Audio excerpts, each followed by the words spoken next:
ஐந்து கரத்தனை யானை முகத்தினை இந்தின் இளம்பரை போலும் எயிற்றனை நந்தி மகந்தனை ஞான கொழுந்தினை புந்தியில் வைத்தடி போற்றுகின்றேனே. நமக்கு ஜோதிட ஞானத்தையும் கிரியா யோகத்தையும் தந்த குருமார்களுக்கு நன்றி.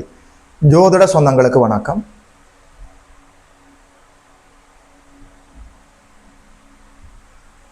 இன்றைக்கு இந்த பதிவில் 2025ஆம் ஆண்டு மார்கழி மாதம், கடைசி மாதம் மார்கழி மாதம் சிம்ம ராசிக்காரர்களுக்கு என்னென்ன நற்பலன்கள் எல்லாம் நடக்க இருக்கிறதுன்னு சொல்லி பார்க்கலாம். நேர்மையோடு வாழக்கூடியவர்கள், உண்மையானவர்கள், வெளிப்படை தன்மையோடு இருக்கக்கூடியவர்கள், மனதுக்குள்ளே எதையுமே வைத்து பூட்டி கொள்ளக்கூடியவர்கள் இல்லை. ஒரு திறந்த புத்தகமாக இருப்பார்கள். நேர்மை, உண்மை, வெளிப்படை தன்மை சிம்மத்திடம் கேட்டு தெரிந்து கொள்ளலாம். அற்புதமான இந்த நேர்மையான சிம்ம ராசிக்காரர்களுக்கு இந்த 2025ஆம் ஆண்டு மார்கழி மாதத்துல 8ஆம் இடத்துல சனி பகவான் அமர்ந்திருக்கிறார். உங்களுக்கு அஷ்டமச்சனை நடந்து கொண்டிருக்கிறது. 8இல் சனி, 7இல் ராகு, ராசியிலே கேது அமர்ந்திருக்கிறார். 11ஆம் இடத்துல லாபஸ்தானத்துல குரு பகவான் அமர்ந்திருக்கிறார். 5ஆம் இடத்துல சூரியனும் செவ்வாயும் குருவின் பார்வையில நல்லபடியாக சுபத்துவமாக இருக்கிறார்கள். 4ஆம் இடத்துல சுக்கிரனும் புதனும் அமர்ந்திருக்கிறார்கள். மாத தொடக்கத்துல இதுதான் கோச்சார அமைப்புகள்.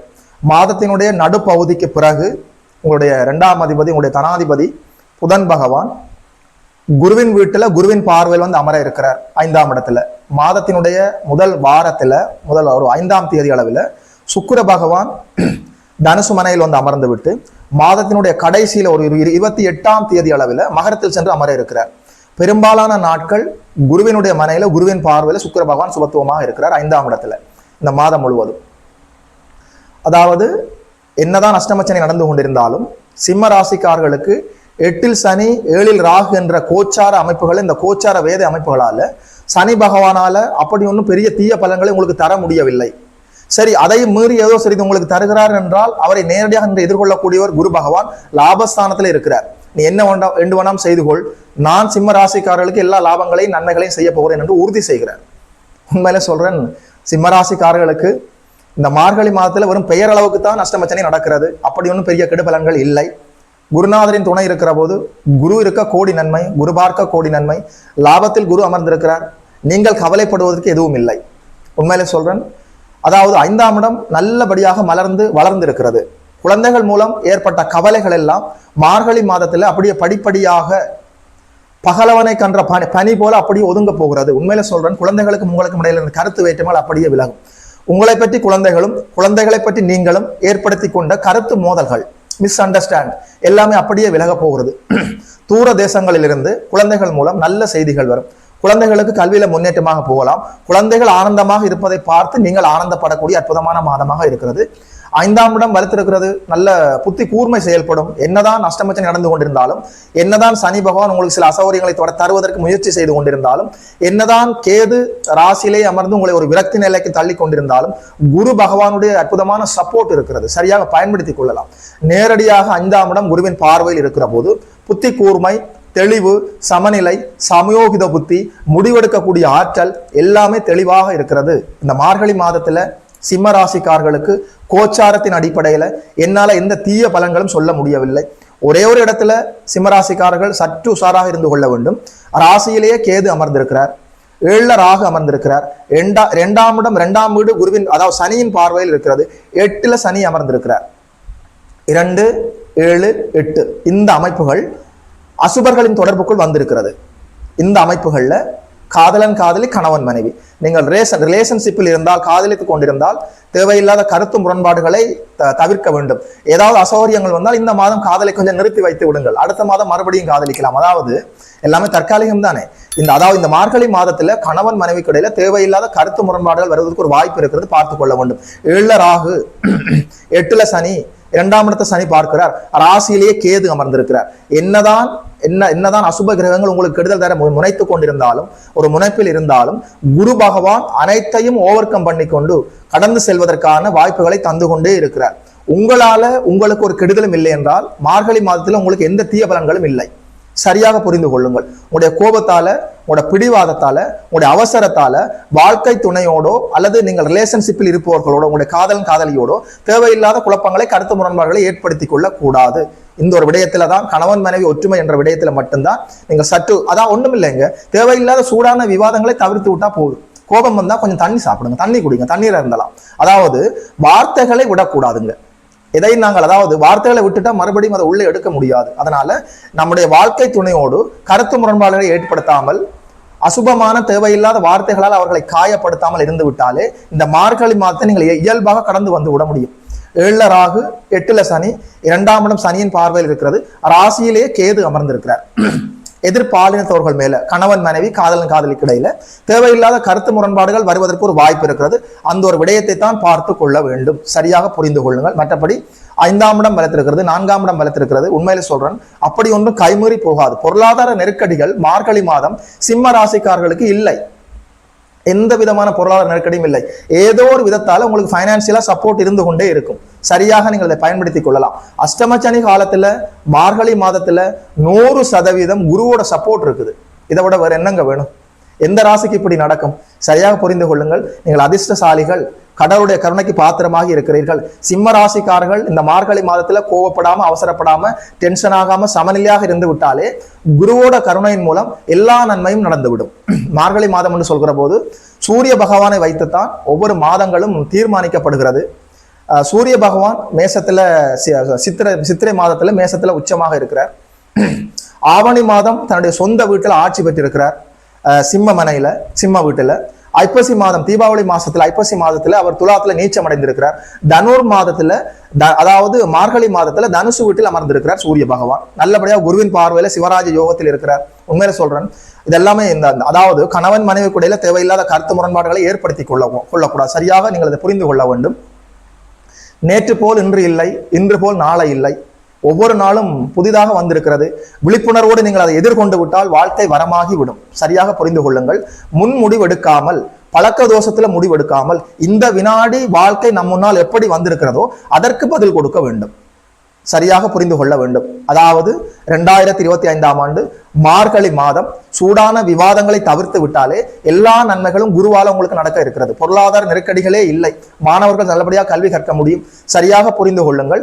மாணவர்களுக்கு கல்வியில முன்னேற்றமாக போகலாம். குடும்ப பெண்களுக்கு மனதில் நிம்மதி இருக்கும். பொருளாதார ரீதியாக, பைனான்ஸ் ரீதியாக உங்களுக்கு நல்ல சப்போர்ட் இருக்கிறது.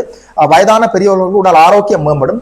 கோச்சார வேத அமைப்புகளில் சிக்குண்டு சனி பகவான் உங்களுக்கு கெடுதல் தர முடியாமல் இருக்கிறார். சனி அதை மீறி அவர் ஏதாவது சின்ன சின்ன கெடுதல்களை தந்தால் அதையெல்லாம் ஓவர் கம் பண்ணி கொண்டு போகக்கூடிய அமைப்பில் குருநாதர் சப்போர்ட்டாக இருக்கிறார். உண்மையில சொல்றேன், மார்கழி மாதத்தில் சிம்ம ராசிக்காரர்களுக்கு எந்த தீய பலன்களும் சொல்ல முடியவில்லை. நீங்கள் சமநிலையாக இருந்து விட்டால் மார்கழி மாதம் உங்களுடைய மாதம். சிம்ம ராசிக்காரர்களுக்கு மார்கழி மாதத்துல கோச்சாரத்துல எந்த தீய பலன்களும் இல்லை. உங்களுடைய பிறந்த யாதகம் நல்ல யோக யாதகமாக இருந்து நல்ல தசாபுத்திகள் இப்போது நடந்து கொண்டிருந்தால் உண்மையில சொல்றேன், அற்புதமான மாதம். சரியாக பயன்படுத்திக் கொள்ளலாம். இந்த மார்கழி மாதத்துல இறை வழிபாடுகள் அற்புதமான பலன்களை தரும். அதாவது ஆடி மாதத்தில இருந்து மார்கழி மாதம் வரைக்கும் தட்சிணாயன புண்ணிய காலம். சூரிய பகவான் வடக்கிலிருந்து அப்படியே தெற்கு நோக்கி நகர்ந்து வருவார். இந்த தட்சிணாயன புண்ணிய காலத்துல முதல் மாதமும் அந்த கடைசி மாதம் ஆடி மாதம் என்று சொல்கிற போது ஆடிப்பெருக்கு, ஆடி வள்ளி, ஆடி தபசு, ஆடிப்பட்டம், ஆடிக்கூழ், ஆடி அமாவாசை சொல்லிக்கொண்டே போகலாம். அந்த மாதம் முழுவதுமே ஒரே அற்புதமாக இருக்குமே, ஆன்மீகமயமாக இருக்குமே. இந்த மார்கழி மாதத்துல திருப்பாவை, திருவம்பாவை, கனகதாரா ஸ்தோத்திரம், அதாவது அற்புதமான இந்த பதிகங்களை எல்லாம் பாராயணம் செய்து நீங்கள் வாழ்க்கையில எல்லா நன்மைகளையும் பெற முடியும். மார்கழி மாதத்துல பிரம்ம முகூர்த்தத்தில் எழுந்து உடலையும் உள்ளத்தையும் சுத்தம் செய்து கொண்டு இறை வழிபாடுகளில் ஈடுபடுகிற போது, அதாவது திருப்பாவை பாராயணம் செய்யலாம், திருவம்பாவை பாராயணம் செய்யலாம், கனகதாரா ஸ்தோத்திரம் என்று சொல்கிற போது ஆதிசங்கரர் மகாலட்சுமியை நோக்கி 20க்கும் மேற்பட்ட பாடல்களை பாடி இருக்கிறார். மகாலட்சுமியின் கருணையை பெற்று வாழ்வில் வறுமை நீங்கி செல்வத்தோடு வாழ்வதற்கான வாய்ப்பு அற்புதமாக இருக்கிறது. அற்புதமான பாடல்கள் அந்த பாடல்கள் எல்லாம். அங்கம் ஹரே புலகபூஷணம் ஆச்சிரயந்தி பிருங்காங்க நேவ முகுலாபரணம் தமாலம் அங்கே குருதாகல விபூதிர் அபாங்க லீலா மாங்கல்ய தாஸ்து மம மங்கள தேவதாயா. அதாவது 21 பாடல்களாக இருக்கிறது. மார்கழி மாதத்துல கனகதாரா ஸ்தோத்திரம், ஆதிசங்கரர் அருளிய கனகதாரா ஸ்தோத்திரத்தை பாராயணம் செய்பவர்கள் வறுமையின் பிடியிலிருந்து நீங்கள் தப்பிக்க முடியும். சரியாக இந்த வாய்ப்பை பயன்படுத்திக் கொள்ள வேண்டும். ஆதிசங்கரர் ஏராளமான நூல்கள் தந்திருக்கிறார் இந்த பூமிக்கு. அதை படிக்க படிக்க அற்புதமாக இருக்கிறது. அதாவது சிவானந்த லகரி, விவேக சூடாமணி, பஜகோவிந்தம், ஆத்ம தத்துவம், அத்வைத தத்துவம், ஆத்மபோதம், தத்துவபோதம், கனகதாரா ஸ்தோத்திரம், ஸ்ரீ தட்சிணாமூர்த்தி ஸ்தோத்திரம், ஏகப்பட்ட நூல்கள் இருக்கிறது. குறிப்பாக கனகதாரா ஸ்தோத்திரத்தை மார்கழி மாதத்துல பிரம்ம முகூர்த்தத்துல நீங்கள் பாராயணம் செய்கிற போது எல்லா நற்பலன்களும் உங்களுக்கு கிடைக்கும். குறிப்பாக செல்வத்தினுடைய அளவு அதிகரிக்கும், மகாலட்சுமியின் கருணை கிடைக்கும். சரியாக நீங்கள் இதை பயன்படுத்திக் கொள்ளலாம். இந்த மார்கழி மாதம் ஆன்மீகத்துக்காகவே உருவாக்கப்பட்ட மாதம், கடவுளை வணங்குவதற்கென்று வந்த மாதம். மார்கழி மாதத்தில் யாரும் திருமணம் செய்வதில்லை, மார்கழி மாதத்தில் யாரும் விதை விதைப்பதில்லை. அது கூடாத மாதம், ஆகாத மாதம் என்பது அர்த்தமல்ல. ஆண்டவனை வணங்குவதற்கென்று ஒதுக்கப்பட்ட மாதம் தனுர் மாதம். மாதங்களில் நான் மார்கழியாக இருக்கிறேன் என்று கண்ணன் கீதையில சொல்கிறார். அதாவது கீதையை உலகுக்கு தந்தது ஆதிசங்கர். இதை சரியா புரிந்து கொள்ள வேண்டும். அதாவது மகாசேத்திர அதாவது மகாபாரதத்துல குருஷேத்திர போர்க்களத்துல கண்ணனுக்கும் அர்ஜுனனுக்கும் நடந்த சம்பாசனைகளை, அந்த கேள்வி பதில்களை அப்படியே வெளியிலே எடுத்து அதற்கு பகவத்கீதை என்று பெயர் போட்டு உலகுக்கு தந்தவர் ஆதிசங்கரர். ஆதிசங்கரை படியுங்கள். கனகதாரா ஸ்தோத்திரம் பிரம்ம முகூர்த்தத்தில் மார்கழி மாதத்தில் படிக்க வேண்டும். எல்லா நன்மைகளும் உங்களுக்கு இயல்பாக காத்திருக்கிறது. சிம்ம ராசிக்காரர்களுக்கு கோச்சார அமைப்புகள்ல என்னால எந்த தீய பலன்களும் சொல்ல முடியவில்லை. ராசியிலே இருக்கக்கூடிய கேது உங்களிடம் என்ன எதிர்பார்க்கிறார்? கேது ஒரு சன்னியாசி, தனிமை விரும்பி கடவுளையே நோக்கி தியானித்துக் கொண்டிருக்கக்கூடியவர், யோக காரகன். ஒரு டிசிப்ளினான வாழ்க்கை இந்த மார்கழி மாதம் உங்கள் கைகளில் இருக்கும் என்று சொன்னால், உண்மையில சொல்றேன், மார்கழி மாதத்துல சிம்ம ராசிக்காரர்கள் கொடி கட்டி பறக்கலாம். ராசியில கேது இருக்கிறார், 11ஆம் இடத்துல குருநாதர் அமர்ந்திருக்கிறார். அதிகாலையில் எழுந்து பிரம்ம முகூர்த்தத்தில் எழுந்து உடலையும் உள்ளத்தையும் சுத்தம் செய்து கொண்டு ஆண்டவனை வணங்கி வாழ்கிற போது இந்த மார்கழி மாதத்துல சிம்ம ராசிக்காரர்களுக்கு ஒரு குறையும் இல்லை. கோச்சார வேதை அமைப்புகள்ல கைகால்கள் கட்டப்பட்ட நிலையில அஷ்டம சனி பகவான் அமைதியாக இருக்கிற நல்ல பிள்ளையாக உங்களுக்கு கெடுதல் தர முடியாத அமைப்புல 11ஆம் இடத்துல லாபஸ்தானத்துல குருநாதர் அமர்ந்து உங்களுக்கு எல்லா நன்மைகளையும் வழங்கி கொண்டிருக்கிறார், உறுதி செய்து கொண்டு இருக்கிறார். ராசியிலே இருக்கக்கூடிய கேது பகவான் உங்களிடம் டிசிப்ளினை எதிர்பார்க்கிறார். டிசிப்ளின் என்றால் சூரிய உதயத்துக்கு முன்பாக எழுந்திருப்பது அடிப்படையான டிசிப்ளின். சூரியன் உதித்த பிறகு பாயிலே படுத்து கிடந்தால் ஒரு நல்லதும் நடக்காது. சரியாக புரிந்து கொள்ளுங்கள். சூரிய உதயத்துக்கு முன்பாக எழுந்து ஆண்டவனை வணங்கி மார்கழி மாதத்தை நீங்கள் ஒரு ஆன்மீக ரீதியாக செலவிடுகிற போது, மார்கழி மாதத்துல குருவனுடைய துணை இருக்கிறது, சனி பகவானுக்கு கெடுதல் செய்ய முடியாத அமைப்புகள் இருக்கிறது. ராசியிலே இருக்கக்கூடிய கேதுவே உங்களுக்கு எல்லா நன்மையும் தந்து விடுவாரே. உண்மையில சொல்றேன், உங்களுடைய சமநிலையாலும் உங்களுடைய தெளிவாலும் உங்களுடைய ஒழுக்கத்தாலும் இந்த மார்கழி மாதத்துல நீங்கள் நல்லபடியாக வாழப் போகிறீர்கள். வாழ்த்துக்கள். 2025ஆம் ஆண்டு மார்கழி மாதம் சிம்ம ராசிக்காரர்களுக்கு இந்த பலன்களை எல்லாம் சொன்னதுல ஒரு ஜோதிடனாக எனக்குமே மட்டற்ற மகிழ்ச்சி. யோகி மதன் அஸ்ட்ரோ சென்டர் யூடியூப் சேனலை சப்ஸ்கிரைப் செய்திருக்கின்ற அனைத்து தோழர்களுக்கும் தோழிகளுக்கும் என் மனப்பூர்வமான நன்றிகள். பார்த்தவர்கள் உங்களுடைய நண்பர்களோடும் உறவினர்களோடும் பகிர்ந்து கொள்ளுங்கள். இதுபோல இன்னும் ஒரு அற்புதமான வீடியோவில் சந்திக்கிறோம். நமஸ்காரம்.